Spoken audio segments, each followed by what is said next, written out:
Hi friends, welcome back to Lathanaks Kannada vlogs. ಇವತ್ತು ಮಧ್ಯಾಹ್ನಕ್ಕೆ ಅಂತ ಹೇಳಿ ಉಪ್ಸಾರು ಮಾಡ್ತಾ ಇದ್ದೆ. ಸೊ ಮನೇಲೇ ಸಬ್ಬಸಿಗೆ ಸೊಪ್ಪು ಮತ್ತು ಹಸಿ ಅವರೆಕಾಯಿ ಇತ್ತು, ಅದನ್ನೇ ಹಾಕಿ ಉಪ್ಸಾರು ಮಾಡೋಣ, ತುಂಬ ದಿವಸ ಆಯಿತು ಅಂತ ಹೇಳಿ ಉಪ್ಸಾರಿಗೆ ಅಂತ ಹೇಳಿ ರೆಡಿ ಮಾಡ್ಕೊಳ್ತಾ ಇದ್ದೀನಿ.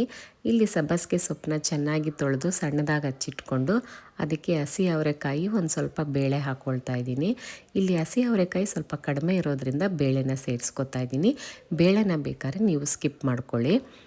ಇದಕ್ಕೆ ಸ್ವಲ್ಪ ಉಪ್ಪು ಹಾಕಿ ನೀರು ಹಾಕಿ ನಾನು ಒಂದು ವಿಷಲ್, ಜಾಸ್ತಿ ಬೇಯಿಸ್ಕೊಳ್ಳಲ್ಲ, ಬೇಗನೆ ಏರ್ ಕೂಡ ತೆಗೆದುಬಿಡ್ತೀನಿ. ಸೊ ಅದಾದಮೇಲೆ ಅದನ್ನು ಬಸ್ದಿಟ್ಕೊಂಡು ಈ ರೀತಿ ಪಲ್ಯ ಮಾಡ್ಕೊಳ್ಳೋದು. ಸೊ ಪಲ್ಯಗೂ ಕೂಡ ನಾನು ಈರುಳ್ಳಿ ಹಾಕಿ ಒಗ್ಗರಣೆ ಕೊಟ್ಟು ಅದಕ್ಕೆ ತೆಂಗಿನಕಾಯಿ ತುರಿ ಹಾಕಿದ್ರೆ ಸಬ್ಬಸಿಗೆ ಸೊಪ್ಪಿನ ಪಲ್ಯ ತುಂಬಾ ಚೆನ್ನಾಗಿರುತ್ತೆ. ಹಾಗೆ ನಾನು ಉಪ್ಸಾರು ಖಾರ ಯಾವಾಗಲೂ ಫ್ರಿಜ್ಜಲ್ಲಿ ಸ್ಟೋರ್ ಮಾಡಿಟ್ಟಿರ್ತೀನಿ. ನಮಗೆ ಜಾಸ್ತಿ ಉಪ್ಸಾರು ಮಾಡೋದು, ನಾವು ಈ ಕಡೆ ಮಂಡ್ಯ ಈ ಕಡೆ ಎಲ್ಲ ಉಪ್ಸಾರು ಸ್ವಲ್ಪ ಜಾಸ್ತಿ ಮಾಡ್ತಾ ಇರ್ತೀವಿ. ಸೊ ಅದರಿಂದ ಖಾರ ಕೂಡ ನಾನು ರೆಡಿ ಮಾಡ್ಕೊಳ್ತಾ ಇದ್ದೀನಿ. ಇಲ್ಲಿ ಖಾರ ಮಾಡಲಿಕ್ಕೂ ಅಷ್ಟೇ, ಕೆಲವೊಬ್ಬರು ಎಣ್ಣೆ ಹಾಕಿ ಮೆಣಸಿನ್ಕಾಯಿನ ಹುರಿತಾರೆ, ನಾನು ಇಲ್ಲಿ ಡ್ರೈ ಆಗಿ ಹುರ್ಕೊಳ್ತಾ ಇದ್ದೀನಿ. ಸೊ ಎಣ್ಣೆ ಹಾಕಿದ್ರೆ ನೀವು ಸ್ಟೋರ್ ಮಾಡಿದಾಗ ಅದೇನಾಗುತ್ತೆ, ಒಂದು ಸ್ವಲ್ಪ ವಾಸನೆ ಬರೋ ಇದಾಗುತ್ತೆ. ಸೊ ಅದರಿಂದ ನಾನು ಎಣ್ಣೆ ಹಾಕಲ್ಲ, ಹಾಗೆಯೇ ಡ್ರೈ ಆಗಿ ಹುರ್ಕೊಳ್ತೀನಿ. ಇಲ್ಲಿ ಮಿಕ್ಸಿಗೆ ಹಾಕಬೇಕಾದಾಗ ನಾನು ಈ ಹುರಿದಿರೋ ಮೆಣಸಿನ್ಕಾಯಿಗಳ ಜೊತೆಗೆ ಕೊತ್ತಂಬರಿ ಸೊಪ್ಪು, ಜೀರಿಗೆ, ಮೆಣಸು, ಕರಿಬೇವು, ಹುಣಸೆಹಣ್ಣು, ರುಚಿಗೆ ತಕ್ಕಷ್ಟು ಉಪ್ಪು ಇಷ್ಟು ಹಾಕಿ ಸ್ವಲ್ಪನೇ ನೀರು ಹಾಕಿ ಅದನ್ನು ಗ್ರೈಂಡ್ ಮಾಡ್ಕೊಳ್ತೇನೆ. ಈ ರೀತಿ ನೀವು ನೀರನ್ನ ಸ್ವಲ್ಪ ಕಡಿಮೆ ಹಾಕಿ ಗ್ರೈಂಡ್ ಮಾಡಿಕೊಂಡು ಇಟ್ಕೊಂಡ್ರೆ ಸ್ಟೋರ್ನ ನೀವು ಜಾಸ್ತಿ ದಿವಸ ಮಾಡ್ಕೋಬಹುದು. ನೀವು ಗ್ಲಾಸ್ ಬಾಟಲಲ್ಲಿ ಹಾಕಿಡಬೇಕಾಗತ್ತೆ ಫ್ರಿಜ್ಜಲ್ಲಿ.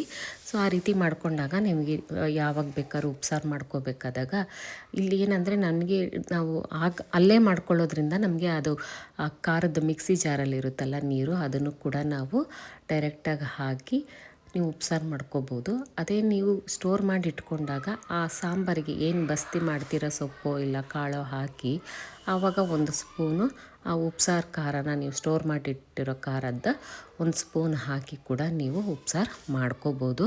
ಖಾರನೇ ಯಾವಾಗಲೂ ಮಾಡಿ ನೀರು ಹಾಕೋದು ಅವಶ್ಯಕತೆ ಏನೂ ಇರಲ್ಲ. ಸ್ಟೋರ್ ಮಾಡಿಟ್ಟಿರೋ ಒಂದು ಉಪ್ಸಾರು ಖಾರದಲ್ಲೂ ಕೂಡ ನೀವು ಒಂದು ಸ್ಪೂನ್ ಹಾಕಿ ಉಪ್ಸಾರು ಮಾಡ್ಕೋಬೋದು.